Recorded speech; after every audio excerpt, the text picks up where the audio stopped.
Good afternoon, everyone. My name is Mayank, and today I will provide you training about GST return filing.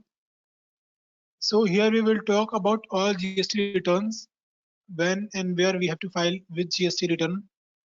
So hope everyone can hear me and everyone is able to see the screen. If yes, then please drop me a message that you can see the screen and you can hear my voice. It is clear or not.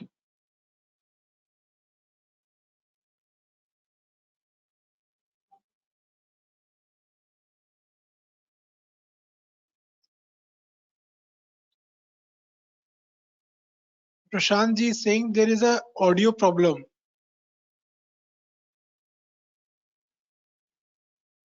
Other people are saying it is clear and audible. Yes, it is clear. Yes, yes. Good afternoon. Good afternoon.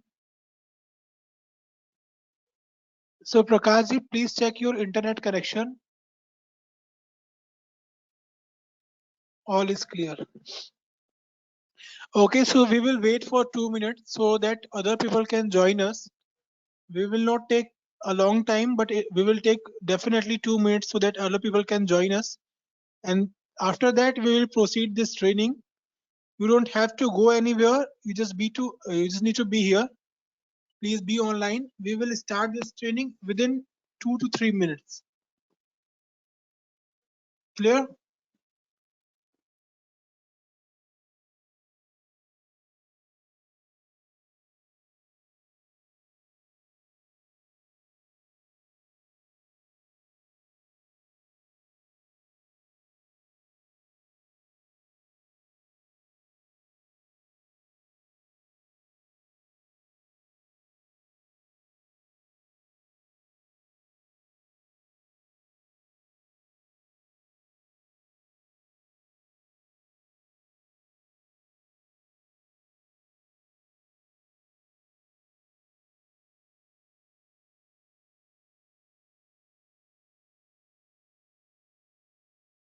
Abdul ji saying you are already late 3 minutes. No, I'm not late 3 minutes. मैंने 3 minute बाद ही mic और screen audible किया है क्योंकि sir सबको attend करना होता है webinar. So it is possibility कि लॉगिन करने में 2 से 3 मिनट लग जाए आपके. सो 5 मिनट का वेट करना is not a big deal.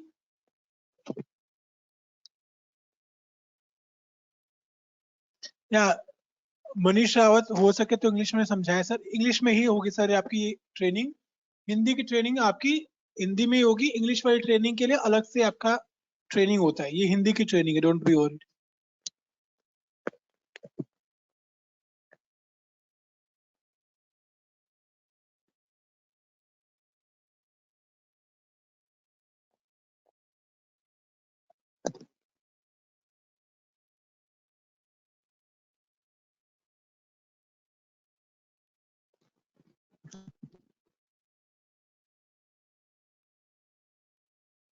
तो स्टार्ट करते हैं आज की training.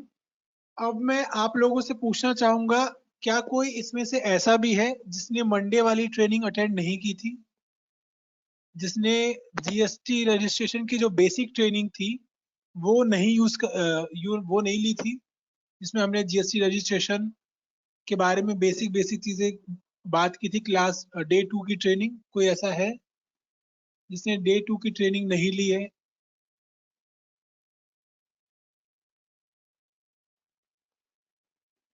I am logging first time on this. Yes, yes sir, I missed it. Yes, I am. तो फिर देखिए, मैं यही बोलूंगा कि फिर आपको ज्यादा चीजें समझ में नहीं आएंगी, क्योंकि डे 1 की ट्रेनिंग में जो थे उनको पता होगा. हमने जीएसटी से रिलेटेड सारी बेसिक बातें करी थी कि जीएसटी क्या है, कब आया, आईटीसी क्लेम क्या होता है, आईटीसी क्लेम कैसे करते हैं, टैक्स स्लैब्स क्या क्या होते हैं. हमने बात की थी वहां पे कॉम्पोजिशन स्कीम के बारे में, रेगुलर स्कीम के बारे में. तो अगर आपने पुरानी ट्रेनिंग नहीं ली है तो आपको बहुत सी चीजें यहाँ समझ में नहीं आएगा. तो इसलिए आप फ्राइडे की ट्रेनिंग के लिए दोबारा से रजिस्टर कर लीजिएगा. फ्राइडे को यही ट्रेनिंग जो क्लास डे 2 की ट्रेनिंग होती है जीएसटी की, वो आप वहां से ले सकते हैं. पहले बार वालों को आई विल सजेस्ट कि वो ट्यूसडे की ट्रेनिंग पहले लें, उसके बाद ही आगे बढ़े. सॉरी, ट्यूसडे नहीं, फ्राइडे की ट्रेनिंग,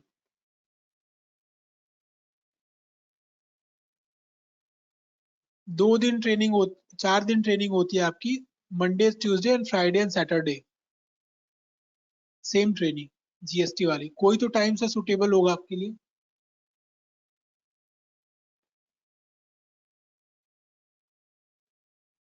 तो अब स्टार्ट करते हैं कॉम्पोजिशन स्कीम से। तो कॉम्पोजिशन स्कीम के बारे में हमने बात की थी कि अगर आप मैन्युफैक्चरर हैं, स्मॉल ट्रेडिंग कंपनी है, या फिर आप एक रेस्टोरेंट हैं, तो आप कॉम्पोजिशन स्कीम में रजिस्ट्रेशन ले सकते हैं अगर आपके बिजनेस का टर्नओवर 1.5 करोड़ से कम है तो। इसके अलावा अगर आप रेस्टोरेंट नहीं है लेकिन आप अदर सर्विस प्रोवाइडर है, तो आप भी कंपोजिशन में रजिस्ट्रेशन ले सकते हैं, लेकिन आपके बिजनेस का टर्नओवर 50 लाख या उससे कम का होना चाहिए। क्लियर है? ये बातें हम कर चुके थे। लेकिन कुछ स्टेट ऐसे भी हैं जिसमें क्राइटेरिया डिफरेंट है, 75 लाख का है। लाइक अगर आप अरुणाचल प्रदेश, उत्तराखंड, सिक्किम, मणिपुर, मिजोरम, मेघालय, नागालैंड और त्रिपुरा से है, और आपके बिजनेस का टर्नओवर 75 लाख या उससे कम है, तो आप भी कंपोजिशन स्कीम में रजिस्ट्रेशन ले सकते हैं।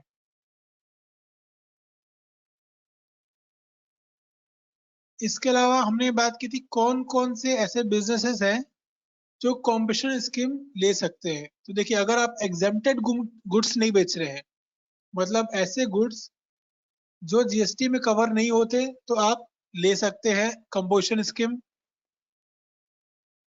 इसके अलावा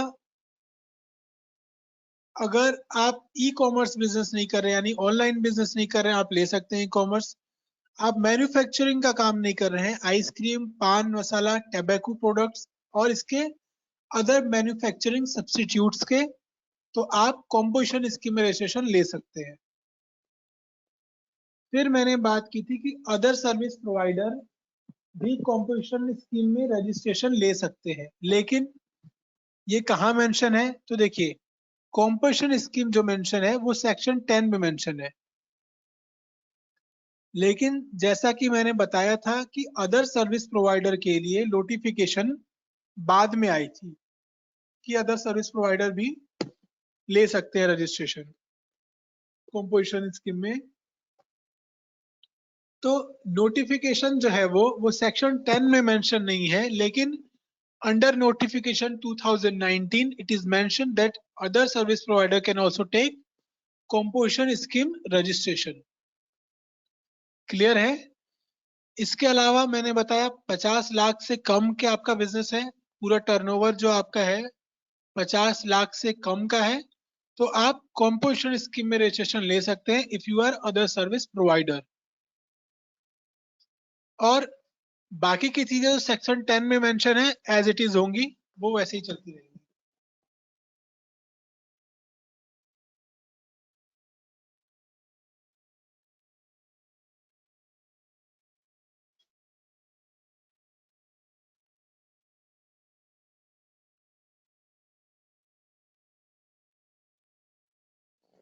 अब देखते हैं कि अगर आप नया रजिस्ट्रेशन कराने जा रहे हैं, तो आप जीएसटी में रजिस्ट्रेशन कैसे ले सकते हैं नए रजिस्ट्रेशन वाले के लिए? मतलब आपके पास अभी कोई जीएसटी नंबर नहीं है, लेकिन अब आप जा रहे हैं जीएसटी नंबर लेने और आप कॉम्पोजिशन में लेना चाहते हैं, तो आपको क्या करना होता है?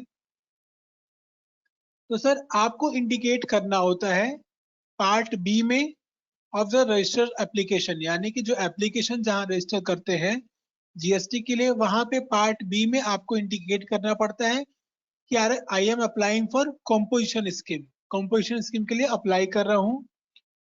जीएसटी रजिस्ट्रेशन 01 में आप बताते हैं कि कॉम्पोजिशन स्कीम में आप जा रहे हैं, लेकिन अब आप बोलेंगे कि मैं एग्जिस्टिंग टैक्स पेयर हूँ, मतलब मेरा रजिस्ट्रेशन ऑलरेडी है और रेगुलर में है, अब मैं रेगुलर से कॉम्पोजिशन में जाना चाहता हूँ। ठीक है, रेगुलर से कॉम्पोजिशन स्कीम में जाना चाहता हूँ, मुझे क्या करना होगा? तो आपको CMP D02 में जाके नोटिफिकेशन देनी होगी, इंफॉर्मेशन देना होगा। कहाँ? GST CMP 02 में जाके आपको नोटिफिकेशन देनी होती है कि मैं अब रेगुलर से कंपोजिशन स्कीम में जाना चाहता हूं, लेकिन कब देनी होती है? फाइनेंशियल ईयर स्टार्ट होने से पहले। ठीक है, कब? फाइनेंशियल ईयर स्टार्ट होने से पहले you have to notify in CMP 02 that I want to migrate myself in composition scheme। ठीक है, और GST ITC 03 में एक रूल है। ITC सबको कल क्लियर हो गया था, सबको समझ में आ गया था। तो GST ITC 03 में एक रूल है, सेक्शन 44 क्लॉज 4 में, जो कहता है कि अगर आप रेगुलर में थे और अगर अब आप कंपोजिशन स्कीम में जाना चाहते हो, तो पहले आप आईटीसी क्लेम कर रहे होते थे, है ना? रेगुलर में बताया है मैंने कि आप आईटीसी क्लेम कर सकते हो, कंपोजिशन में आप आईटीसी क्लेम नहीं कर सकते। तो इसका मतलब आप पहले रेगुलर में थे, आईटीसी ले रहे थे, अब आप कंपोजिशन में जाना चाहते हो, तो आपको उस प्रीवियस ईयर में आपने जितना भी आईटीसी क्लेम किया था वो दोबारा से गवर्नमेंट को पे करना पड़ेगा। ठीक है, जो आपने आईटीसी लिया था वो गवर्नमेंट को दोबारा से पे करना पड़ेगा, पे आउट करना पड़ेगा। क्लियर है सबको यहां तक? प्लीज रिस्पॉन्स यस और no.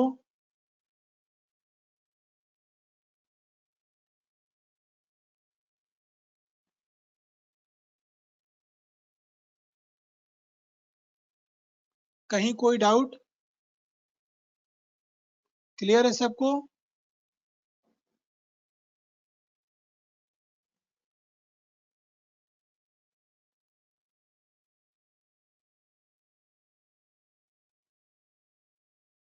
I am talking about ITC, not ITR.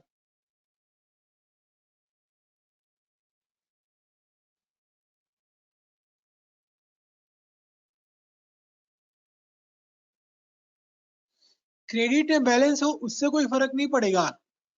आपने आईटीसी जो लिया है, जैसे साजिद जी ने पूछा कि क्रेडिट में मेरा बैलेंस पड़ा हो, नहीं, दैट विल नॉट अफेक्ट, उससे कोई फर्क नहीं पड़ने का है। होना क्या है कि आपने आईटीसी जो लिया था, क्योंकि आप अब कॉम्पोजिशन में जा रहे हो, आईटीसी नहीं ले सकते, तो आपको वो आईटीसी सबमिट करना पड़ेगा, दोबारा से गवर्नमेंट को पे करना पड़ेगा। सर जीएसटी पोर्टल में कहाँ करना होगा? सर आपको नहीं करना होता है, हम खुद करते हैं, तो उसकी टेंशन आपको लेने की जरूरत नहीं है, हम करके देते हैं वो आपको। Please explain ITC. Sorry, I can't explain again ITC, क्योंकि मैंने पिछले क्लास में आधे घंटे 20 मिनट का टॉपिक लिया था आईटीसी का।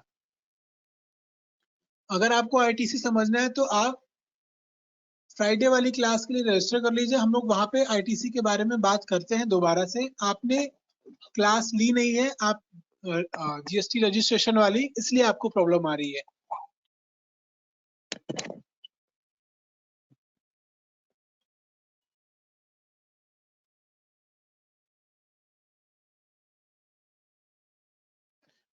साजिद जी, मैंने यही बताया, रेगुलर से ही जा रहा है वो कॉम्पोजिशन में। How much of the amount? Sir जितना भी आपने आईटीसी लिया है, ऑल अमाउंट। कोई फिक्स अमाउंट नहीं है कितना देना पड़ेगा आपको, वो आपसे पेनाल्टी नहीं ले रहे हैं। आपने जो आईटीआर लिया था, अब कॉम्पोजिशन में जा रहे हैं, नहीं ले सकते हैं, तो उस पर्टिकुलर फाइनेंशियल ईयर का आपको आईटीसी देना पड़ेगा, अगर लिया है तो आपने।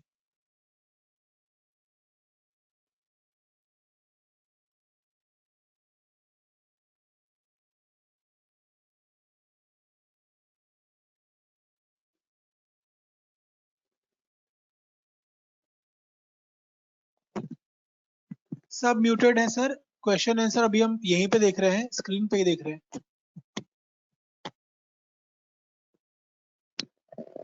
मैंने बोला आईटीसी वापस कर देगा, दैट्स इट। इसमें इतना सोचने की कोई बात नहीं है।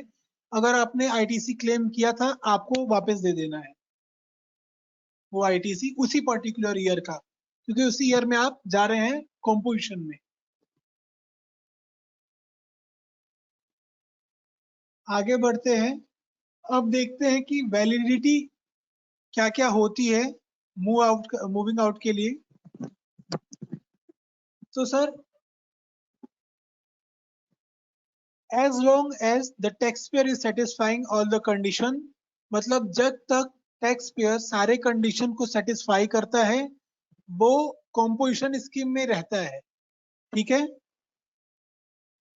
लेकिन जैसे ही कोई भी कंडीशन आपने सेटिस्फाई नहीं की आप कॉम्पोजिशन से बाहर चले जाएंगे। लाइक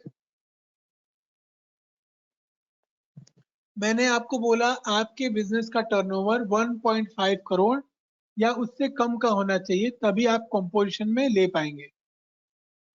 अब आपके बिजनेस का टर्नओवर बढ़ गया तो आप अब कॉम्पोजिशन में नहीं रह गए, अब आप रेगुलर में आ जाएंगे।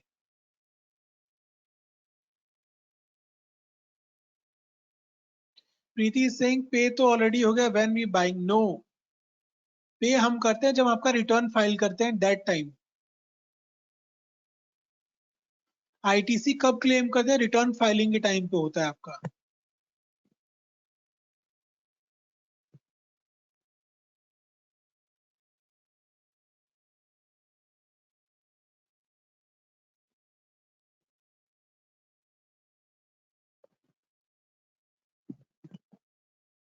तो अगर आपका बिजनेस का टर्नओवर 40 से ज्यादा का चला जा रहा है तो आप जो है मूव कर जाएंगे कॉम्पोजिशन से रेगुलर में। मैंने और बताया था कि आप टैक्स नहीं ले सकते अपने कंज्यूमर से, आप आईटीसी क्लेम नहीं कर सकते अपने कंज्यूमर से, सॉरी आप आईटीसी क्लेम नहीं कर सकते while you are filing your return, आप टैक्स नहीं ले सकते। तो अगर इनमें से कोई भी कंडीशन आप सेटिस्फाई नहीं करते हैं तो आप क्या होंगे, कॉम्पोजिशन में से रेगुलर में चले जाएंगे।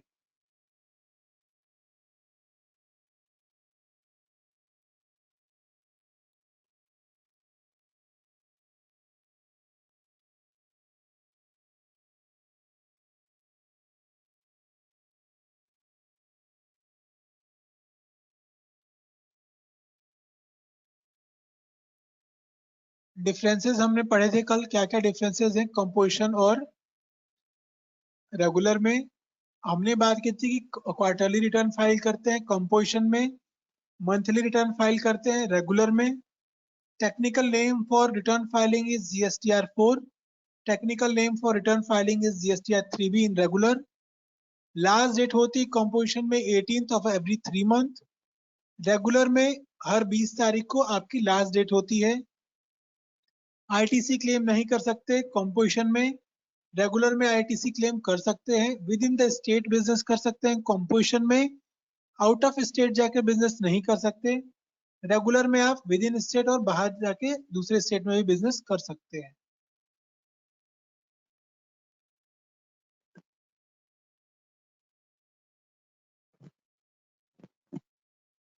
अब आते हैं कि रिटर्न फाइलिंग में क्या क्या डॉक्यूमेंट चाहिए होते हैं। तो मैंने आपको बताया था कि रिटर्न फाइल करते समय आप क्लाइंट से उसका सेल परचेस का इनवॉइस मांगेंगे कि क्या क्या सेल हुआ है, क्या क्या परचेज हुआ है आपका, वो इनवॉइस और यूजर आईडी एंड पासवर्ड मांगते हैं हम क्लाइंट से।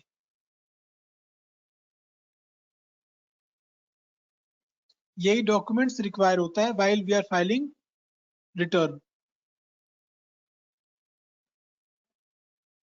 लेकिन कल मैंने आपको बताया था कि रिटर्न फाइलिंग में, सॉरी, कॉम्पोजिशन स्कीम में बहुत सारे डीमेरिट्स भी हैं, मैंने आपको बताया था। लेकिन ऐसा तो नहीं है कि केवल डीमेरिट्स ही हैं, मेरिट्स भी होंगे, फायदे भी होंगे, तभी गवर्नमेंट जो है कंपोजिशन स्कीम लेके आई है, राइट। तो अब देखते हैं कि कौन कौन से फायदे हैं, कौन कौन से मेरिट्स हैं जिसके वजह से गवर्नमेंट कंपोजिशन स्कीम लेके आई। तो पहली चीज जो है वो ये दिखती है कि कॉम्पोजिशन स्कीम जो है वो छोटे बिजनेसमैन के लिए है, जिनका टर्नओवर बहुत ज्यादा नहीं है उनके लिए है, राइट। क्योंकि आपको दिख रहा है, मैंने आपको बोला कि 1.5 करोड़ का पूरे साल का टर्नओवर होना चाहिए, means it is for small businesses. इसके अलावा 50 लाख है अदर सर्विस प्रोवाइडर के लिए। हिल स्टेशन में है तो आपको 75, सॉरी, क्राइटेरिया है कि उसको फुलफिल करते हैं तब। तो समझ में क्या आता है कि स्मॉल बिजनेसेस के लिए है, जिनके छोटे छोटे बिजनेस हैं, वो भी जीएसटी में अगर रजिस्ट्रेशन लेना चाहते हैं तो ले सकते हैं और अपना काम कर सकते हैं। एक और चीज, मैं जब आपको टॉपिक्स बता रहा हूँ, जब मैं आपको ट्रेनिंग दे रहा हूँ, तो बीच बीच में मैं आपके क्वेश्चंस का रिप्लाई नहीं कर सकता। We will discuss question answer after the topics. क्योंकि मैं क्वेश्चन आंसर का रिप्लाई देने बैठ गया तो सबके क्वेश्चंस हैं और कोई भी टॉपिक कवर नहीं हो पाएगा। तो क्वेश्चंस जो है आपके वो नोट डाउन कर लीजिए, बाद में डिस्कस करेंगे। इसके अलावा और क्या फायदे हैं? और फायदा ये है कि कॉम्पोजिशन में आपको 3 महीने में एक बार रिटर्न फाइल करना होता है, ठीक है। हर महीने आपको रिटर्न फाइलिंग नहीं कराना पड़ रहा है, 3 महीने में एक बार रिटर्न फाइल कराना पड़ रहा है आपको। इसके अलावा मैं आपको बता दूं कि कॉम्पोजिशन स्कीम में अगर आप रजिस्टर्ड हैं तो आपको एक फिक्स रेट ऑफ टैक्स देना पड़ता है। इसका क्या मतलब हुआ कि पहले तो हमने बोल दिया कि आप टैक्स ले नहीं सकते अपने कंज्यूमर से। अब टैक्स ले नहीं रहे तो आप देंगे कैसे? आपके दिमाग में ऑब्वियसली ये क्वेश्चन आ रहा है। एक तो टैक्स लेना भी नहीं है और हमें पे भी करना है, कैसे करेंगे? तो देखिए, आपके लिए है कि आपको एक fix rate of interest, sorry, rate of tax देना पड़ता है। लाइक उस 3 महीने का जब आप रिटर्न फाइल कर रहे हैं तो उस 3 महीने का जो आपका टर्नओवर है उसका 1% देना होता है in case you are manufacturer और a small trading company. Clear होता है? 1% कब देना पड़ता है? If you are manufacturer and small trading company, आपको उस 3 महीने का 1% फिक्स टैक्स देना पड़ता है। कब? कॉम्पोजिशन स्कीम में। इसके अलावा अगर आप रेस्टोरेंट हैं और अल्कोहल सर्व सर्व नहीं करते तो आपको 5% फिक्स टैक्स देना पड़ता है उस 3 महीने के टर्नओवर का। क्लियर है? 3 महीने के टर्नओवर का, in case you are restaurant non having liquor license, then you have to pay 5% of tax, fix tax. थोड़ा और समझते हैं इसको।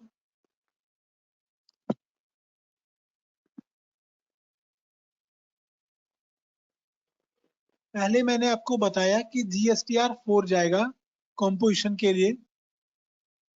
अब मैन्युफैक्चरर है तो फिक्स इंटरेस्ट उसको देना पड़ेगा। 3 महीने का जो टर्नओवर है उसका 1% देना पड़ता है अगर आप मैन्युफैक्चरर हैं तो। क्लियर है? जिसमें से 0.5% टैक्स जो आपका जाता है सीजीएसटी को और 0.5% टैक्स जो आपका जाता है वो एसजीएसटी को जाता है। सीजीएसटी और एसजीएसटी में 0.0 डिवाइड हो जाता है, 1% टैक्स देना पड़ेगा। रेस्टोरेंट है आप तो आपको 5% टैक्स देना पड़ेगा उस 3 महीने के टर्नओवर का, fix 5% tax. 0.25% will be chargeable as CGST and 0.2% will be chargeable as SGST। 5% fix tax लगेगा आपका 3 महीने का, जिसमें से 2.5% आप देंगे सीजीएसटी, 2.5% आप देंगे एसजीएसटी को।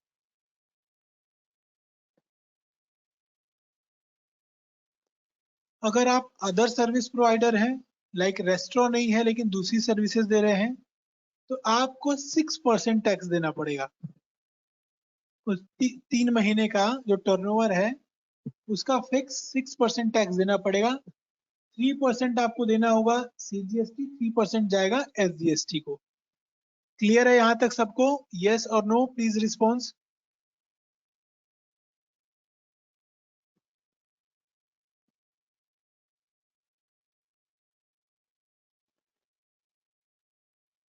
अच्छा रिस्पॉन्स है, सबको समझ में आया है? Yes yes yes yes.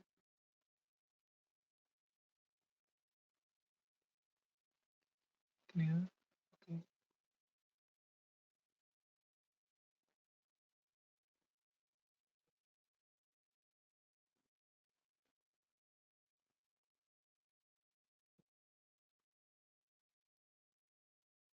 Sir एक बार फिर से एक्सप्लेन कर दीजिए रतन कश्यप। मैंने आपको बताया कि इसमें आपको फिक्स टैक्स देना पड़ता है जो आपकी जेब से आता है, क्योंकि आप कस्टमर से टैक्स नहीं ले रहे हैं। मैन्युफैक्चरर है तो 3 महीने में जितना भी आपका टर्नओवर है उसका 1%, रेस्टोरेंट है तो आपके टर्नओवर का 5%, और अदर सर्विस प्रोवाइडर है तो 6% टैक्स आपको देना पड़ेगा। अब आते हैं रेगुलर में।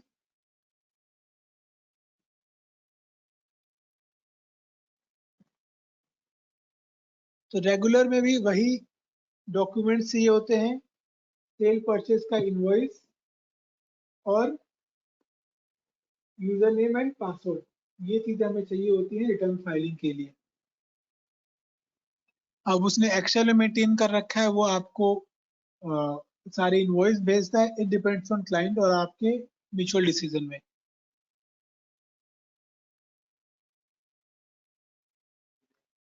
अब आते हैं 3B पे। तो 3B कब फाइल करते हैं? मैंने बताया आपको, अगर आप रेगुलर में रजिस्टर्ड हैं तो आपको हर महीने 3B फाइल करना पड़ेगा। रेगुलर में है आप रजिस्टर्ड तो हर महीने आपको GSTR 3B फाइल करना पड़ेगा। जनवरी का फरवरी में, फरवरी का मार्च में, मार्च का अप्रैल में, ऐसे करके। और हर महीने की 20 तारीख जो होगी लास्ट डेट होगी आपकी GSTR 3B फाइल करने की। क्लियर है? अब GSTR 1। GSTR 1 क्या है? तो GSTR 1 आपकी रिटर्न फाइलिंग है। अगर आपके बिजनेस का टर्नओवर 1.5 करोड़ से ज्यादा है तो आपको हर महीने GSTR 1 फाइल करना पड़ेगा। ठीक है?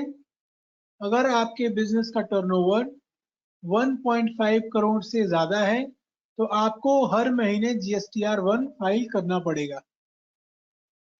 लेकिन अगर आपके बिजनेस का टर्नओवर 1.5 करोड़ से कम है तो आपको हर 3 महीने पे GSTR 1 फाइल करना पड़ेगा। क्लियर होता है सबको यहाँ पे? 1 का फाइल करेंगे, 1.5 करोड़ से ज्यादा है तो हर महीने, 1.5 करोड़ से कम है तो हर 3 महीने पे एक बार GSTR 1 फाइल करना होगा।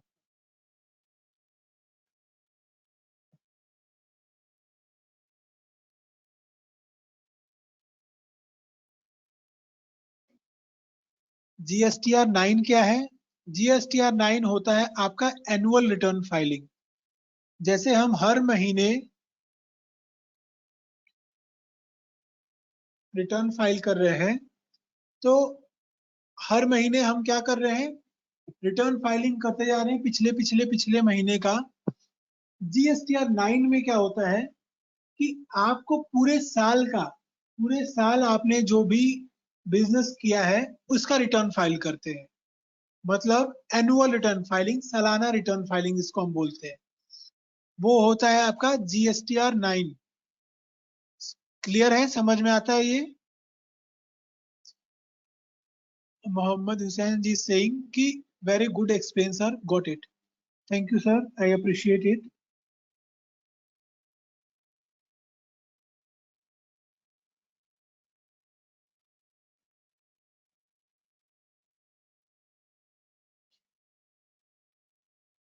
Thank you Mohammed Hasan.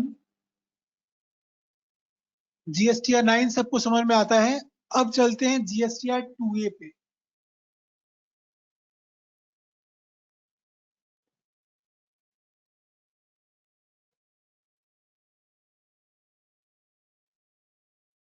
करना हर केस में होगा। 17-18 का आप फाइल कर रहे हैं तो 17-18 के लिए आप जीएसटीआर 9, 18-19 का कर रहे हैं तो 18-19 के लिए, 19-20 का जब होगा तो 19-20 के लिए करेंगे।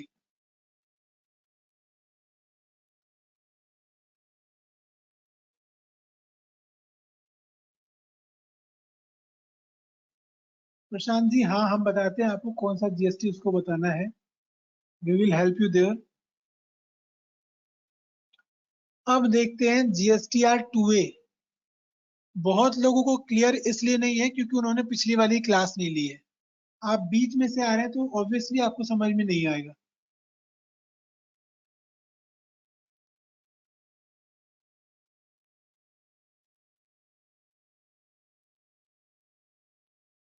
अब बात करते हैं जीएसटीआर 2A के बारे में। 2A क्या है?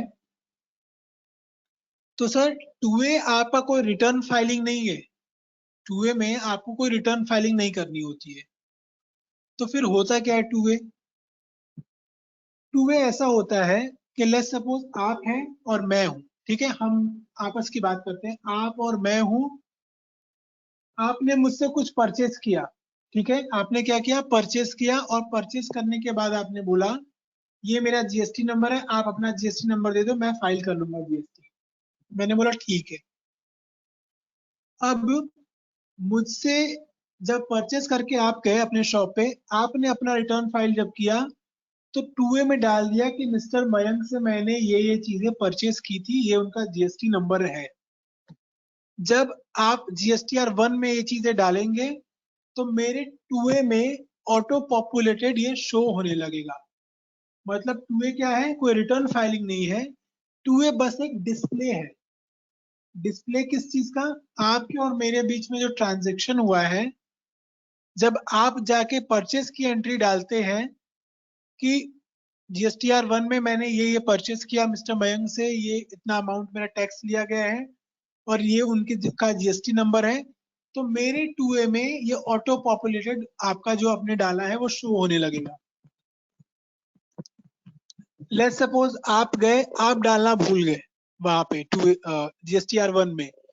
आप मुझसे परचेस करके गए हैं, मैंने जीएसटीआर 2A में डाल दिया कि मिस्टर एक्स वाई जेड मुझसे ये परचेस करके गए हैं, मैंने ये चीजें उनको सेल की है, इतने पे सेल किया, इतना टैक्स लगा। जब मैंने जीएसटीआर 1 में फाइल कर दिया तो आपके 2A में वो शो करेगा। मतलब हम दोनों के बीच की जो ट्रांजेक्शन हुई है, वो जब भी हम जीएसटीआर 1 में रिटर्न फाइल करते टाइम डालते हैं, वो हम एक दूसरे के 2A में डिस्प्ले होने लगता है। इससे फायदा क्या है? लेट्स सपोज आप मुझसे परचेस करके गए और आप टैक्स ज्यादा दिखा रहे हो वहां पे। आपने जैसे ही ज्यादा डाला, मुझे दिख गया, मैंने आपको तुरंत बोला कि नहीं आप तो फ्रॉडुलेंट कर रहे हो, आप फ्रॉड करने की कोशिश कर रहे हो, आप वहां पकड़े जाओगे क्योंकि मैं भी तो डाल रहा हूँ, वो भी तो शो होगा। लेट्स सपोज फ्रॉड नहीं, आप भूल ही गए एंट्री डालना, कोई मेरी आप भूल गए, अमाउंट गलत डाल दिया, कम डाल दिया, टैक्स गलत डाल दिया, डाला ही नहीं। तो मैं जब 2A फाइल जीएसटीआर 1 फाइल करूंगा तो आपको 2A में दिख के लग जाएगा। तब आपको याद आ जाएगा अच्छा हाँ मैं ये भूल रहा हूँ, उन्होंने 2A में भरा है, मुझे भी डालना है। या फिर आप कोशिश कर रहे थे कि टैक्स ना देना पड़े, मैं बच जाऊं, लेकिन सामने वाला जब एंट्री करेगा तो आपके 2A में भी शो होने लगेगा। आपने जीएसटीआर 1 में क्यों नहीं दिखाया, आपके ऊपर क्वेश्चन आता है फिर। तो 2A क्या हो गया? एक समरी हो गया जहां पे हम देख सकते हैं कि हमने जो ट्रांजेक्शन करी है उसकी एंट्रीज क्या क्या डाली है अपने जीएसटी में। क्लियर है सबको 2A? प्लीज रिस्पॉन्स यस और no.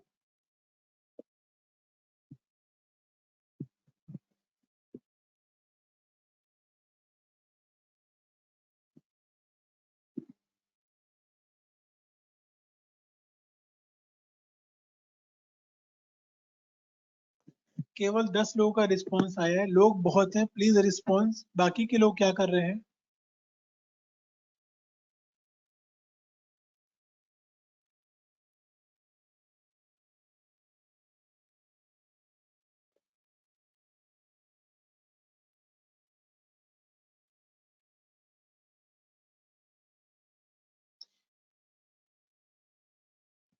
Venkateshan ji, very nice.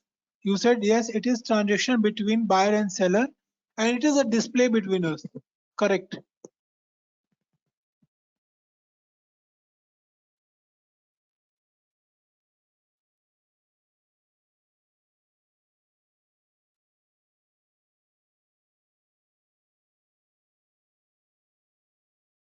Site sir आपके सामने है, आप स्क्रीनशॉट ले सकते हैं। टू है आपके सामने यहाँ पे दिख रहा है। अब कैसे मैं प्ले करूंगा?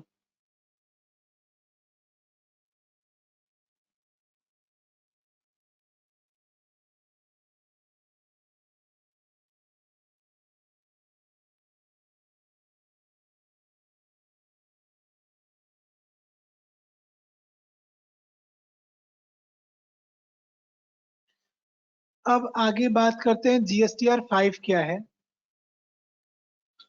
तो सर जीएसटीआर 5 होता है ऐसी कंपनीज को फाइल करना होता है जो फॉरेन कंट्री से आती हैं, हमारे कंट्री में बिजनेस करती हैं, हमारे कंट्री में गुड्स या सर्विसेज प्रोवाइड कराते हैं और फिर यहाँ से चले जाते हैं।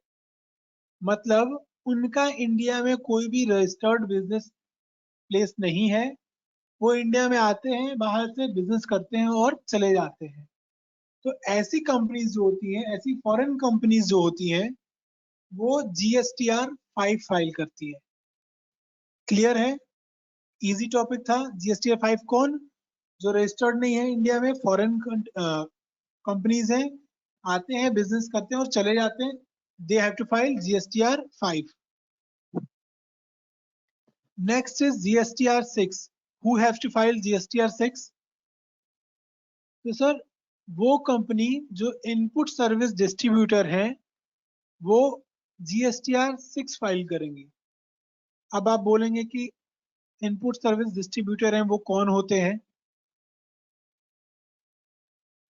सो लेट्स सपोज कि मैं एक बिजनेसमैन हूं, मेरी एक कंपनी है, कंपनी का नाम है कंपनी ए।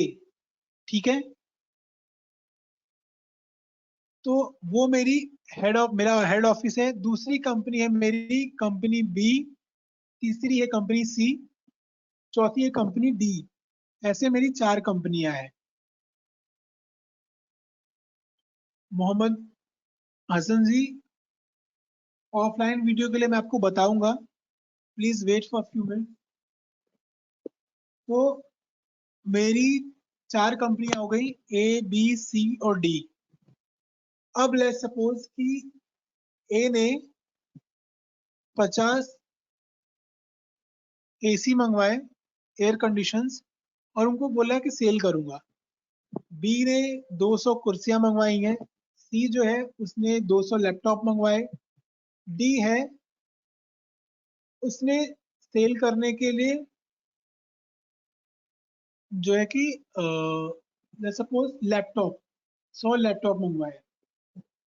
तो जीएसटी दिया उन्होंने, बाद में जब सेल किया तो उन्होंने जीएसटी लिया भी, तो उनका भी आईटीसी बन रहा है चारों कंपनियों का। ठीक है? This is what I am asking you guys, कि मैं आपसे सवाल पूछूंगा, इसलिए ध्यान से सुनेंगे। चारों कंपनियों ने खरीदा और बेचा, इसके बाद वो आईटीसी क्लेम करेंगे? यस और नो करेंगे, है ना? आईटीसी क्लेम करते टाइम, क्योंकि चारों मेरी ही कंपनियां हैं, एक दूसरे की ब्रांचेस हैं, अलग अलग जीएसटी नंबर है, लेकिन ये ध्यान रखेंगे ए का जीएसटी नंबर अलग है, बी का अलग है, सी का अलग है, डी का अलग है। चारों सेपरेट कंपनीज हैं, लेकिन ब्रांच ऑफ द कंपनीज है।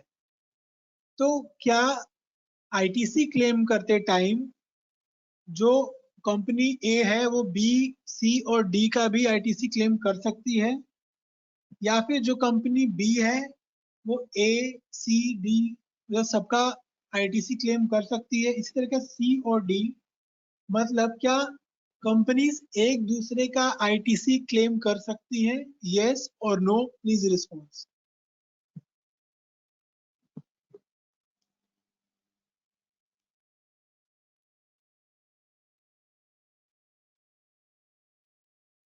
गौरव इज सेइंग नो, सब अपना अपना करेंगे। Asim is saying no. Preeti is saying yes. Mohammed Hasan is saying yes. Mohammed Singh is the GST. Narayana is saying yes. Chandrasekhar ji is saying no. So I am giving the answer no. You can't take other companies ITC क्यों? आप दूसरी company का ITC क्यों नहीं ले सकते? क्योंकि sir सबका जीएसटी नंबर अपना अपना सेपरेट है ना? अगर ऐसे तो एक दूसरे का जीएसटी लेने लग गए तो फिर जब हम रिटर्न फाइलिंग करेंगे तो बहुत प्रॉब्लम आ जाएगी, क्योंकि अलग अलग जीएसटी नंबर है तो अलग अलग रिटर्न फाइलिंग भी होगी। सही बोल रहा हूँ ना? सबका सेपरेट जीएसटी नंबर है, सब अपना अपना रिटर्न फाइल करेंगे, तो आईटीसी एक दूसरे का अगर लेने लग जाए just because we are subsidiary companies तो गड़बड़ हो जाएगी रिटर्न फाइलिंग करते टाइम पे। कैसे हिसाब रखेंगे किस कंपनी ने ले लिया था, कितना ले लिया था, और कंपनी सेपरेट लीगल एंटिटी है, वो अपना आईटीसी खुद ही लेगी। तो इस केस में कितने भी ब्रांचेस हो, अलग अलग जीएसटी नंबर है अलग अलग बिजनेस के लिए, भले ही एक ही पेन और टेन पे हो, अलग अलग अपना आईटीसी क्लेम करते हैं। ठीक है, एक दूसरे का आईटीसी क्लेम नहीं करेंगे। तो ऐसी कंपनीज जो होती है वो जीएसटीआर 6 फाइल करती हैं, जो इनपुट सर्विस डिस्ट्रीब्यूटर में काम करती है। क्लियर होता है सबको? प्लीज रिस्पॉन्स यस और no. GSTR 6 input service distributor company समझ में आता है?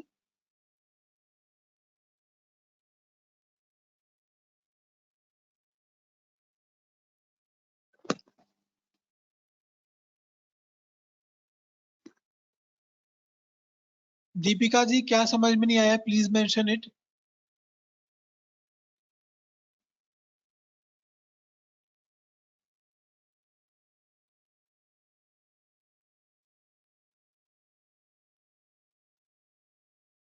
मैंने यही बोला आपसे कि अलग अलग बिजनेसेस हैं, अलग अलग जीएसटी नंबर है, इसलिए एक दूसरे का आईटीसी क्लेम नहीं कर सकते। ऐसी कंपनीज जो होती हैं जो इनपुट सर्विस डिस्ट्रीब्यूटर में काम करती हैं वो जीएसटीआर 6 फाइल करती है, बस।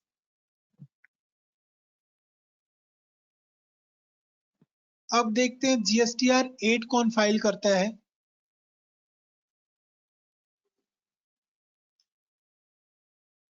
तो ऐसी कंपनीज, दीपिका सर्विस डिस्ट्रीब्यूटर कौन सी कंपनी होती है? लाइक जो सब्सिडरी कंपनीज होती है जो साथ में बिजनेस कर रही है, जिनका जीएसटी नंबर अलग अलग है, कई सारा है। जैसे आपने देखो कोई बड़ा बिजनेस है, आप डोमिनोज कहीं ले लीजिए, हर कितने सारे डोमिनोज हैं कहाँ कहाँ पे, लेकिन अलग अलग स्टेट में है। या फिर किसी छोटे बिजनेस का ही ले लेते हैं, आपने 4-5 रेस्टोरेंट ओपन करे हैं अलग अलग स्टेट में, या फिर एक ही स्टेट में है लेकिन अलग अलग जीएसटी नंबर आपने ले रखा है, आप इनपुट सर्विस डिस्ट्रीब्यूटर हो गए।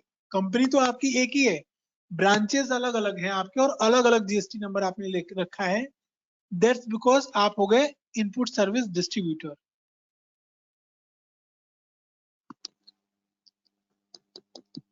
तो जीएसटीआर 8 कौन फाइल करेगा? वो कंपनीज जो ऑनलाइन बिजनेस करती है, या वो फर्म वो जो ऑनलाइन बिजनेस करते हैं। लाइक अगर आप अमेजोन फ्लिपकार्ट पे जाके बिजनेस करते हैं तो आपको जीएसटीआर 8 फाइल करना होता है। Very simple topic. 8 कौन ऑनलाइन बिजनेस करते हैं,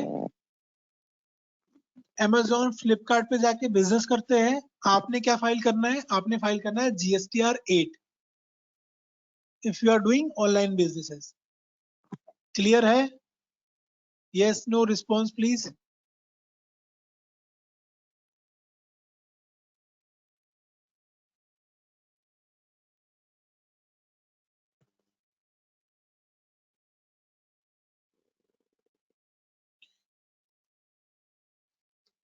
प्रीति what is not clear please ask.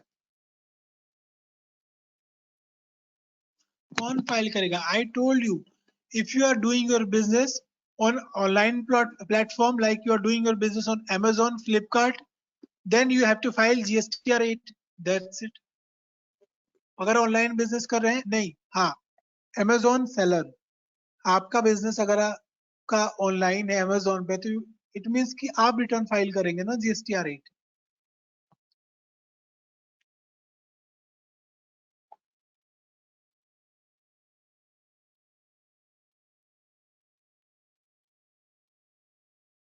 Operator कौन है? आप ही तो ऑपरेटर हुए प्रीति जी, आपके पास ही तो GST नंबर है, तो आप ही तो फाइल करेंगे GSTR। ऑपरेटर तो आप ही हुए।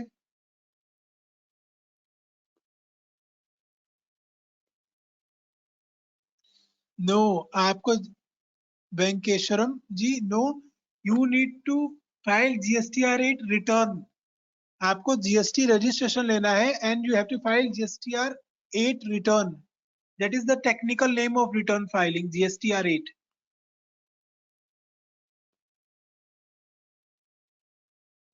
नेक्स्ट इज GSTR 10 कौन फाइल करेगा? ये भी बहुत सिंपल है। अगर लेट्स सपोज आप अपना बिजनेस नहीं करना चाहते, या जीएसटी रजिस्ट्रेशन आप अपना कैंसिल कराना चाहते हैं, अब आप जीएसटी के साथ बिजनेस नहीं करना चाहते, आपको रिक्वायरमेंट नहीं है, एनी केस कि आपको रिक्वायरमेंट नहीं है जीएसटी रजिस्ट्रेशन की, और आप चाहते हैं जीएसटी रजिस्ट्रेशन में अपना कैंसिल करा लो, तो आपने क्या करना होता है? आपने फाइल करना होता है सारे रिटर्न। अगर आपने कोई रिटर्न फाइल नहीं करा है, आप सारा रिटर्न फाइल करेंगे, और उसके बाद आप GSTR 10 फाइल करते हैं for cancellation of your GST. GST cancellation के लिए सारे रिटर्न फाइल करेंगे, अगर कोई सा नहीं किया है, किसी मंथ का नहीं किया है, सारे रिटर्न फाइल करेंगे, और उसके बाद GSTR 10 फाइल करके आप अपने जीएसटी का कैंसिलेशन करा लेते हैं। क्लियर है सबको? Response yes, no?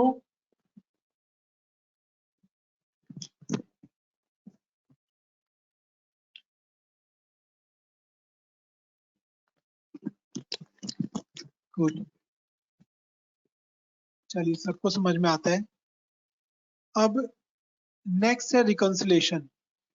तो हम केवल जीएसटी और रिटर्न फाइलिंग की ही सर्विसेज नहीं दे रहे, हम जीएसटी रिकंसिलेशन की भी सर्विसेज दे रहे हैं। रिकंसिलेशन क्या होता है?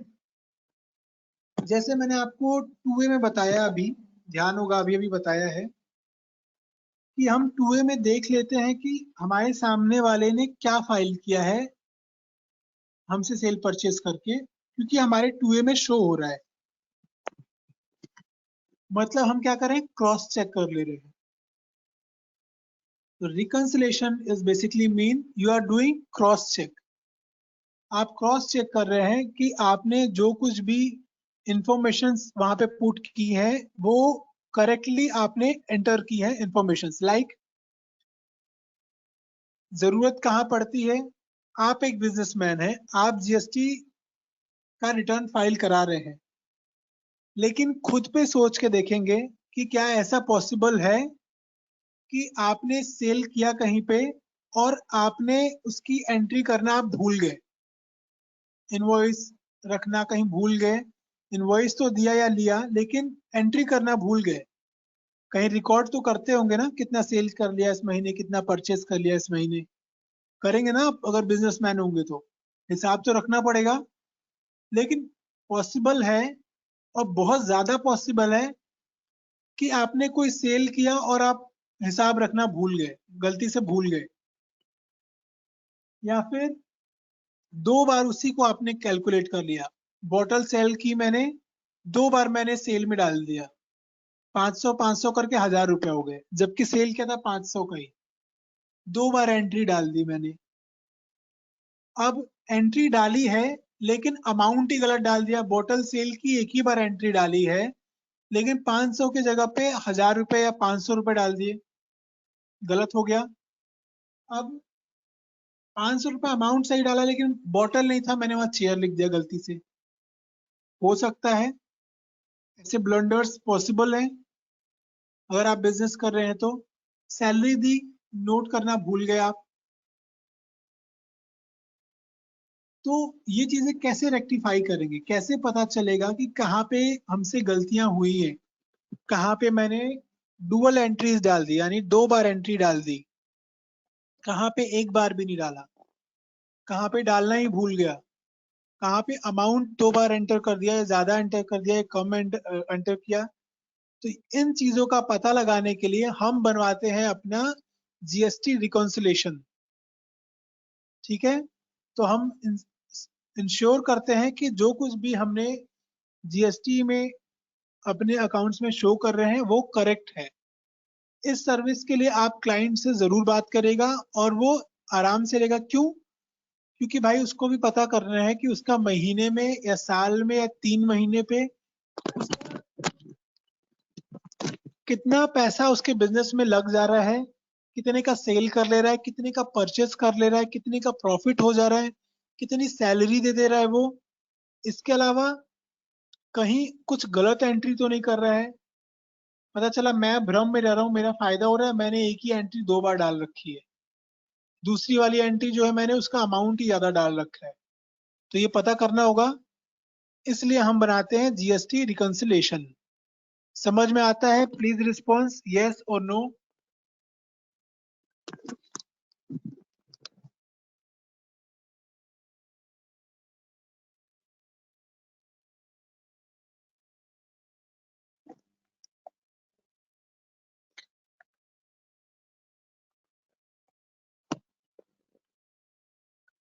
मंथली रिटर्न फाइल कर रहे हैं, मंथली बनवाइए, पूरे साल का भी बनवा सकते हैं।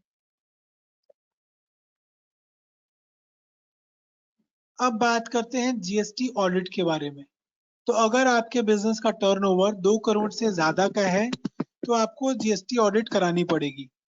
ठीक है, अब वो कितने सारे सर्विसेज है, अब जीएसटी के लिए आ रहा था, उसका बिजनेस 2 करोड़ को क्रॉस कर गया, अब उसको जीएसटी ऑडिट भी करानी पड़ेगी। तो सर हम वो सर्विसेज भी आपको देते हैं, आप जीएसटी ऑडिट करा सकते हैं हमसे। हमारे पास ऑडिटर अपॉइंट करेंगे हम आपको, और आपका जीएसटी का ऑडिट करेगा कि आप जो भी जीएसटी में दिखा रहे हैं वो सही दिखा रहे हैं, sale, purchase, profit, loss, deduction सब सही दिखा रहे हैं आप या नहीं। चार्जेस आप सर्विस लिस्ट रेफर करेंगे, उसमें आपको मिल जाएंगे। तो जीएसटी ऑडिट भी हम करके देते हैं क्लाइंट को। तो आज के ये सारे टॉपिक थे जो हमको डिस्कस करना था, हम सारे टॉपिक डिस्कस कर चुके हैं। अब अगर आपका कोई क्वेश्चन है then please ask your question. Any doubt?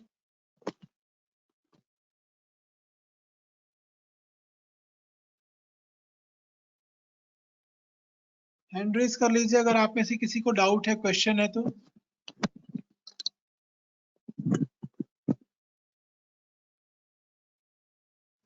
Ji sir, आप एक्सेल में दे सकते हैं, हमें कोई प्रॉब्लम नहीं है। बहुत सारा इनवॉइस है, आप एक्सेल में दे सकते हैं, बट मेक श्योर कि सही डिटेल दे रहे हैं आप मेरे को।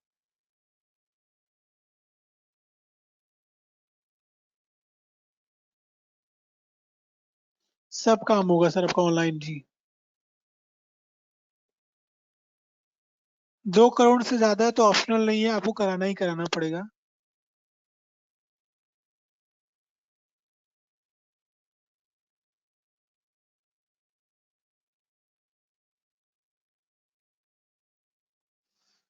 हैंड रेज करते हैं, हैंड रेज से क्वेश्चन आंसर करते हैं, क्योंकि फिर पढ़ना और रिप्लाई करना बहुत टाइम लग जाएगा। हैंड रेज कर लीजिए, आपके इसके क्वेश्चन है। और प्लीज मेक श्योर जीएसटी और रिटर्न फाइलिंग से ही आपके क्वेश्चन हो। बाकी के क्वेश्चंस का आंसर आपको वो देंगे जो आपको उस चीज की ट्रेनिंग देते हैं। आसिम जी, आपने हैंड रेज किया है, please unmute yourself and ask your question. नमस्कार जी। नमस्कार। Hello. Just a second. Hello. हाँ जी सर। हेलो। हेलो। हाँ सर, आवाज आ रही है आपकी, बताइए। हाँ, मेरा जो प्रश्न था ना पहले से कि जो अपना जब हम इससे रेगुलर में जाते हैं, रेगुलर से उसमें कंपोजिशन में जाते हैं, तो हाँ आईटीसी जो है वो साल की वापस करनी पड़ती है सब। कई बार ऐसा जी। होता है कि उस साल में मान लिया कि मैंने 10,000 की आईटीसी ली अब किसी सामान पे, वो सामान सारा बिक चुका है, मैंने उसका जो टैक्स बनता है वो भी डाल दिया है, तो that is a penalty for me. देखिए, कॉम्पोजिशन जी में आपको अलाउ नहीं है कि आप जो है आईटीसी क्लेम करें, ठीक है। बिल्कुल बिल्कुल। हाँ, नहीं, मैं अब वही आप कह रहा हूँ कि आईटीसी, मेरे हाँ को। मैं समझ गया। अब आप आईटीसी में जाना चाहते हैं, अब आप बोले हाँ मैं हाँ रेगुलर नहीं आईटीसी में जाना चाहता हूँ, तो इस फाइनेंशियल ईयर में आपने जो आईटीसी लिया है, सही बोल रहे हैं आप, आपको देना पड़ेगा वो आईटीसी वापस से। हाँ हाँ, बिल्कुल। That amounts to penalty then ना। मैं हाँ वही बात पेनल्टी। कर रहा हूँ, बाकी तो चलो हाँ, गवर्नमेंट तो अपने तरफ हम देखेगी। अपने हिसाब से देखें तो पेनल्टी लगेगा, हमें हमें देना है, लेकिन हाँ उनके जी, हिसाब से आप जो है आईटीसी जो आपको मिला है आप वापस कर रहे हैं, क्योंकि अब आप कॉम्पोजिशन में जा रहे हैं, क्योंकि ठीक उसी है, फाइनेंशियल राइट। ईयर में आप बता रहे हैं ना उनको कि अब हम कॉम्पोजिशन हाँ में जा रहे हैं, हाँ, तो उस बिल्कुल। साल नहीं, का वो आपको साल वापस जैसे दे खत्म देंगे। होता है तो नेक्स्ट ईयर में जा सकता हूँ ना मैं, उसको एक पहले स्टार्ट बताना जब हो रहा है, पड़ेगा वो, हाँ, जब स्टार्ट हो रहा जब है उससे एंड हो रहा है। पहले। हाँ, उससे पहले। तो एक्चुअली वो साल तो सारा मैंने कंज्यूम कर लिया है, तो नेक्स्ट ईयर में जा रहा हूँ तो पिछले साल का भी भर रहा हूँ। ये मेरा क्वेश्चन। ठीक है okay, sir, this is right. Thank you. Thank you. Sir documents और वीडियोस के बारे में बात करेंगे, क्वेश्चन आंसर कर लेते हैं, please wait for few minutes.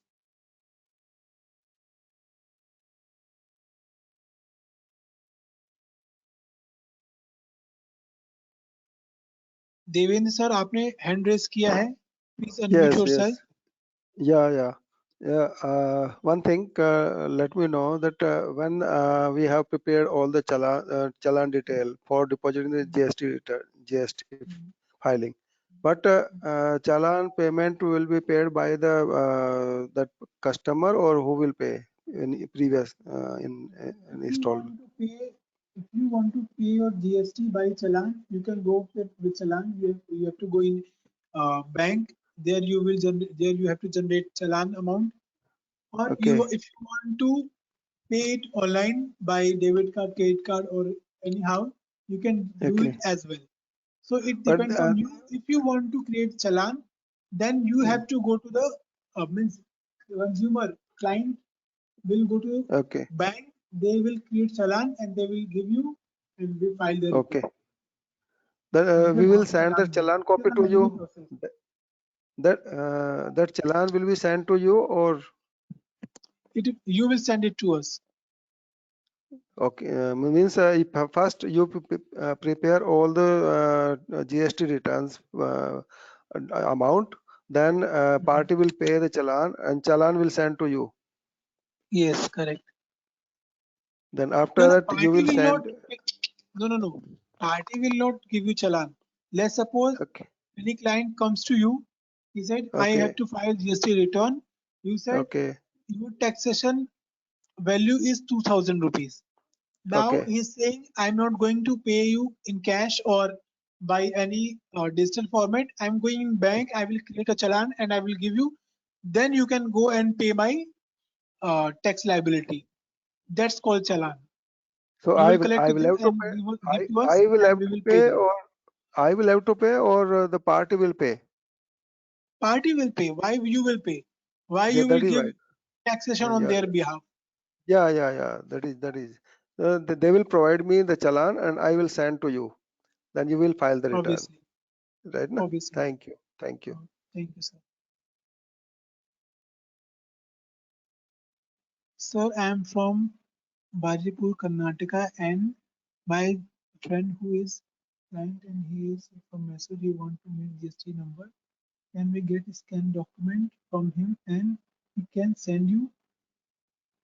Mohammed Hassanji, correct? You are saying correct. You just have to collect all those documents and you have to send all those documents on CRM portal. We have our own CSCS and accountant team. They will do your work and they will hand over it to you.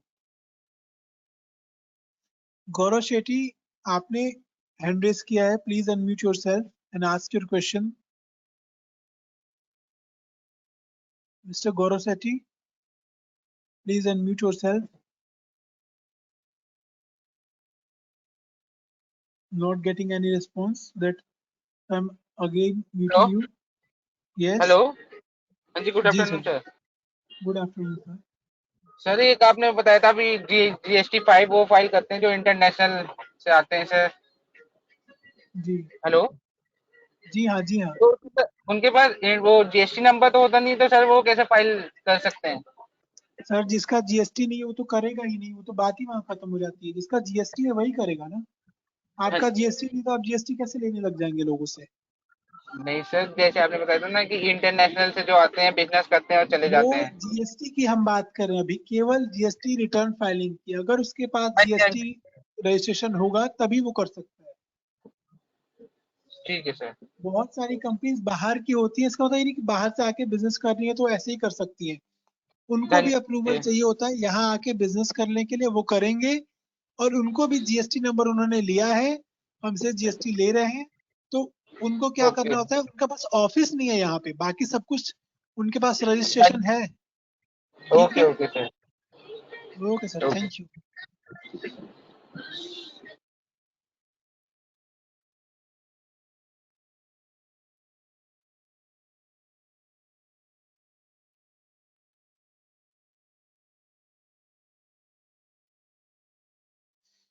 प्रीति जी आपने hand raise किया है, please please unmute yourself.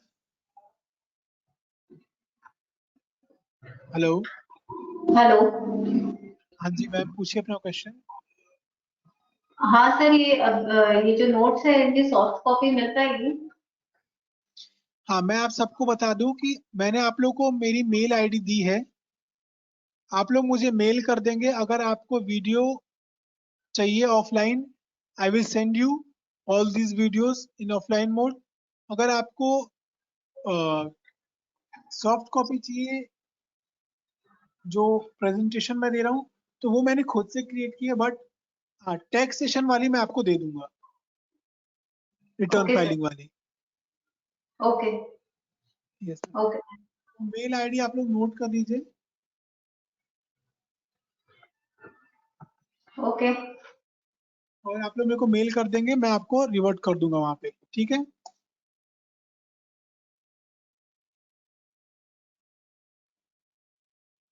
तो आज का session यही खत्म होता है। मेरी मेल आईडी mayank.tiwari@gstsuvidhakendraorg। मैं थोड़ा जल्दी जल्दी इसलिए भी कर रहा हूँ क्योंकि आप सबकी लोन की ट्रेनिंग स्टार्ट होने वाली है। तो अगर किसी ने रजिस्ट्रेशन नहीं किया लोन के लिए तो please go and register yourself. आपकी लोन की ट्रेनिंग 2 मिनट में स्टार्ट हो जाएगी। स्टार्ट करिए अपनी लोन की training. Thank you so much.